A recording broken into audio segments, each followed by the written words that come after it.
The views and opinions expressed by the host do not necessarily state or reflect those of the university and its management. Furthermore, the views and opinions of the guests do not reflect those of the host, the show, and the institution. Mga chika about sa mga windang kagyo ang aganaps ng buhay estudyante. Mapaakads, personal life, org life, o love life. Walang Sa True Lang the Podcast. I am your resident late night talker, Sherry. It's your OG Ho Ho Ho, and you can call me Feli. This is Nessa Luis Nuega, ang inyo gamay nga utod nga may baskog nga tingog. Hello! Hi guys! Hi! Okay, so ano ato no brahon guys? Ano ato niya chikahan today? Syempre, ang ato ni gina-expect na every October if ta sa miyag-aw. Happy Halloween! Ay, hindi. Tapos Hindi. sa Halloween. Last episode ng Halloween. Ma'am, bato ko tayo mascara. Gatyo Ay, mascara. Pero anyway, Memories. Memory. 2020 is Okay, the year go. of throwback, kid man Sige na, go. Syempre, atong topic is about pride, no? Wow, I love that word. Istoryahan, ang history, kung paano to siya mas celebrate in the new normal as well. I said true. I like that. Pero guys, did you know nga like ang Pride kid, like we're gonna dub it siya nga first and foremost kay it has been and it will always be a protest. Kay it started sa Stonewall Inn in New York's Greenwich Village. Kay ang Stonewall nga na, it marked the first time that, you know, LGBT people, the gays, lesbians, bisexuals, and transgender people as a group, kay they forcefully and vocally asserted their rights to equality under the law. So, ganon. It's a form of resistance again. Yes, it's a form of And resistance. it's very great. Nga, you know, do dapat you need to to be courageous enough to resist. Yes, Yeah. sir. If you allow things then society dictate what you got to like ang mo dapat obrahon and how are you supposed to live do ka wala sense ang imo True, identity and mismo hindi true. mo fully Hindi mo ma-realize ma-reach yung potentials. Yes, Oo, that's why na. knowing the origin of Pride and what it stands for is gonna give you that great start, di ba? Yes, and of course sa aton madigan sa Philippines, even way back pagedya during sa aton pa nga mga kalolololololohan ta. So may na tiya gani mga babae na sila na mga priestess Yes. the cross-dress and they take niya roles niya balaya, powerful roles sa ating society. So as you can see, lang Pride is not only man for the LGBTQ members man. Of course, part man na yung mga straights and ang mga allies man because it's LGBT rights are human rights. And Yes. So true. Man, nga ipakigbato ta ang aton mga fellow mga gwapo kagwapa ta nga mga pod sa society kay of course So true lang. pulling this together. Yes, actually. Ang pag nabalas most specifically, Beb, ang sa aton, we're living in a very conservative country. And even up to now, we can see na it's not our liberty is not that yet maximized. So that's why we continue struggling. We continue celebrating our own identity man din. Diba? Ay do ka ano man be like influence man sang mga naka colonize sa aton before and then until now do nadala na lang sang aton nga mga mga upod sa society. Sorry do sa bugid ko sa bumbag wala ko tapos ang ako mga prob set si. So ang muna do continuous ang struggle not only sa mga individuals being wala pa naka-out, even sa mga individuals na naka-out na because they experience discrimination and even violence lagid in the society. So that's what we are continuously fighting for. Kaya Pride hindi mala na siya, di ba nga, pa rainbow, pa sparkle, and glitters. as amo na ang ginapalanawan sa iba na people, abi nila daw arte-arte lang, but no, Gani. it's True. more I than remember, that. oo. Pride is actually indicative of the intersectional issues that we are having. True. I remember last time, I would not name someone, but mera siya be expectation. I mean, as we're planning the Pride March in Miagao last year, some high official not from our university nang do ginreprimand niya kita, why is it like, why does it have to like nga amo gina siya dapat ang ways nyo to celebrate. So I'm thinking na what's something wrong with being on the streets, of course, on being there and shouting. Kasi True. for me, we felt like, so you expect us to magkuha kami banda? True. Or maybe For them, mga papageant lang bisis ang Pride. Oo. Well, actually, hindi na siya amo na doon naanad sila nga ang mga gays, sa mga especially gays, kaya doon amugin ng ila nga ang first thing nga gasulod sa ila is for entertainment lang gid. True. Doon mo na pala, True. doon naanad True. ang atong society sa amo na nga pag-frame or pag present Oo, sa as atong in, LGBTQ+ na members. naka-confined ka bala within, Beb. and TBH, kaya like conservative people really expect LGBT people to cower. Did you guys nga like though True. for them it's noise. For them it's noise to speak for their right, speak for equality, which is wrong. It should not be normalized. It should not be ashamed. Hindi siya dapat stigmatized na like True.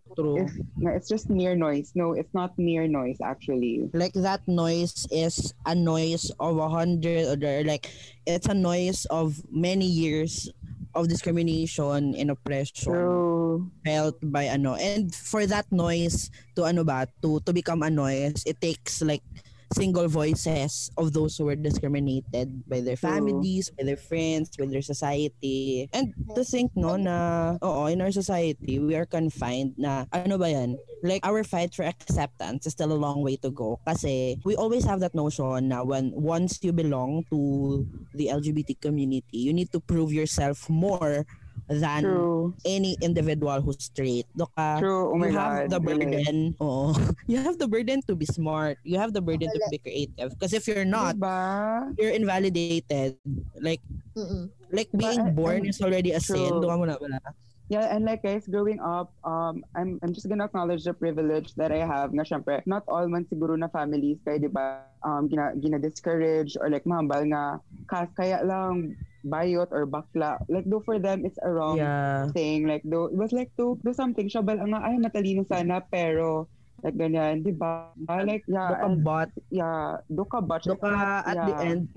Do ka nga ay sayang kasi like as if we're living as a Guwapo pa naman, maganda pa naman, pero like is it that much of an insult? Because I think na it's not an insult anymore because we're in 2020. But aside from that, we should not normalize that being an insult. Kasi, for example, ang pagpadako sa mga children, do gina-stigmatize na already na once you're weak or like once you show like a very effeminate side of you, you're already weak and you're not that much of a man. So, you need to prove yourself better na you need to act like strong or whatsoever. Kaya you're afraid to be stigmatized as well nga. Ay, weak siya. So amo ni siya. So na siya. So amo na.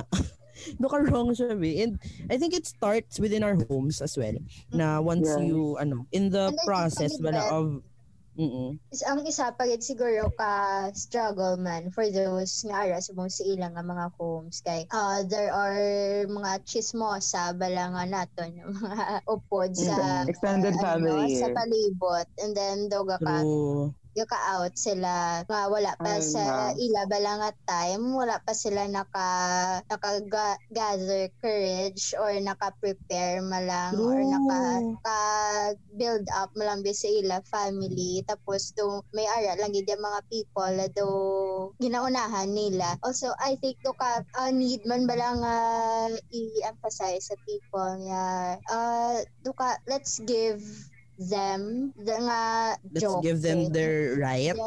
Right or like ihatag tanang sa ila nga opportunity ba or na gift para sa ila man self nga daw sila mismo ang mahambal sa ila loved ones sila because for hindi them. siya biapos sis hindi siya biapos nga maghambal ka lang sa imo family nga amo na because kabalo of course ang family mo it's either nga sila mismo ma-discriminate sa imo or like they also for those naman yang mabaton kanila na syempre they will be scared man on what the society has to say or has to do sa imo just because amo ka na. I think kay like coming out, we don't really have to put much premium on that kasi we need to respect that each and every individual has their own means of parang fulfilling their identities. So they don't necessarily have to come out kasi it's not something na they should be afraid of admitting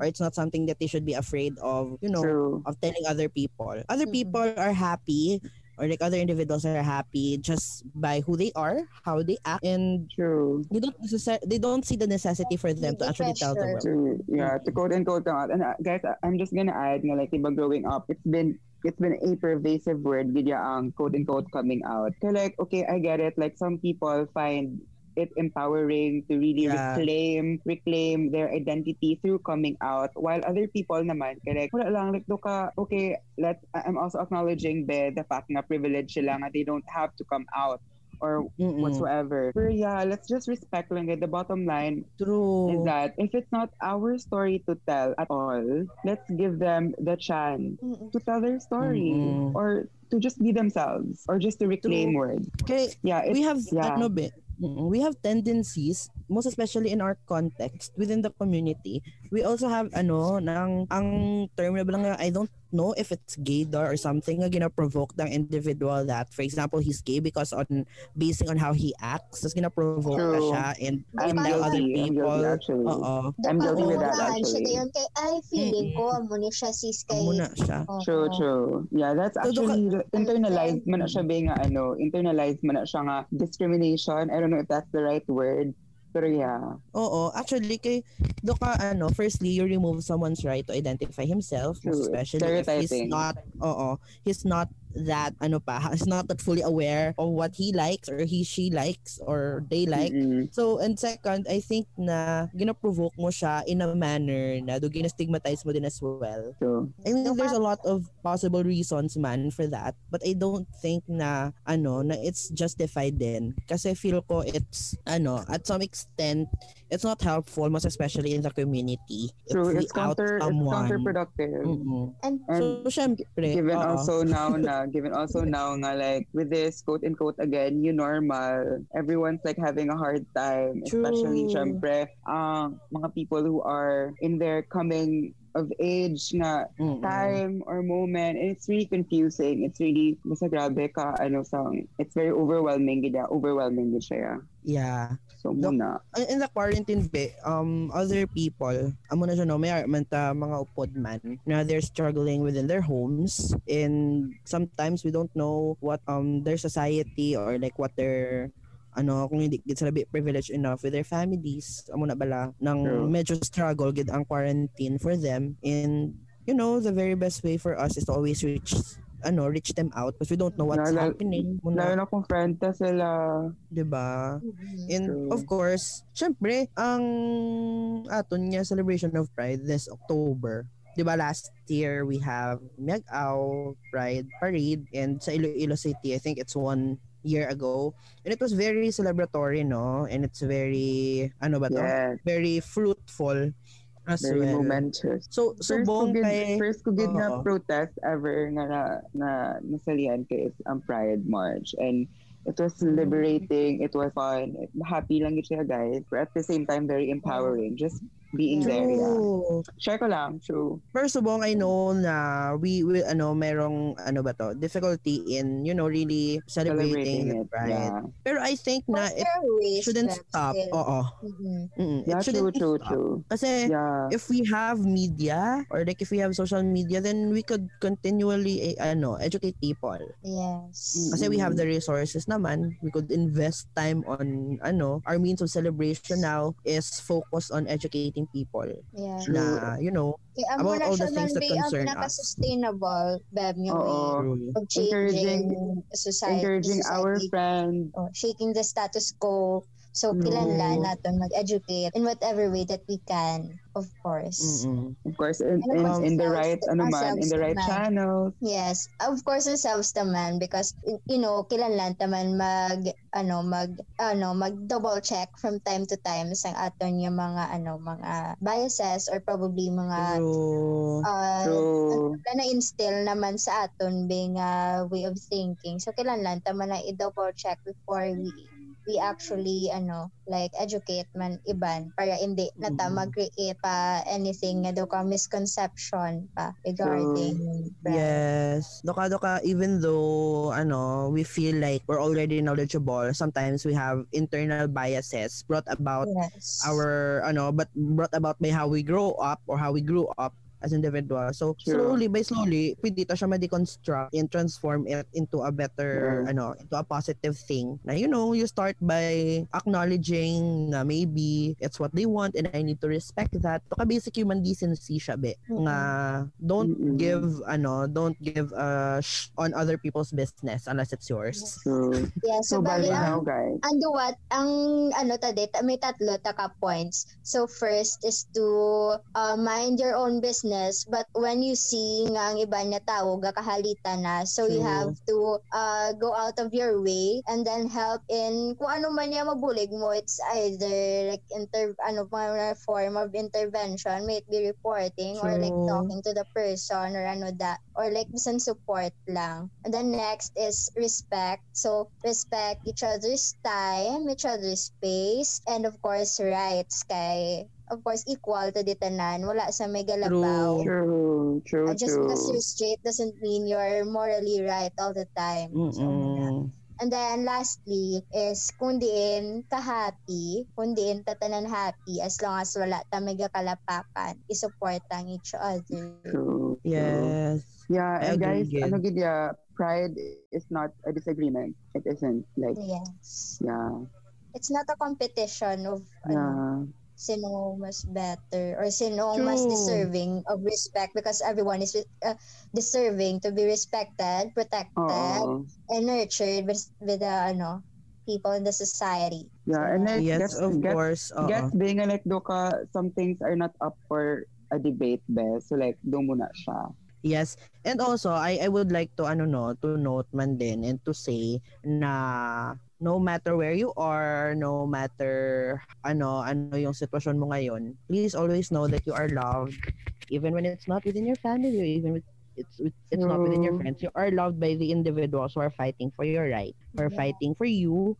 And as we celebrate this Pride Month, you're not left behind. Ayun. So hang in there, sis. Happy Pride! Yeah. Happy Pride. Happy More Pride. Power. Of course, Yes, because we're born we're born to be powerful. And guys, i-acknowledge na lagi diyan nga like do taranta ka like very very obvious man being like do medyo we're like do ka burn out na because syempre lapit na mag-November. Ano na ba to, naka 1 month na ba to with our online class? Yes, Ben. Like, Yes. Sorry, gida nga doon medyo lethargic na tanya-tanan. Like, thank you man yung PK may again mas quote and quote again. Ano to, mid-sem break? Quote and quote break. Okay, paano gid ba? Paano gid ba ang break? Before we end, you might want to visit our social media accounts, follow us at @satrulang_ on Twitter, and like our Facebook page for updates at satrulang.thepodcast. For inquiries, you may email us at satrulang@gmail.com. We would also like to thank PMB for making this podcast possible.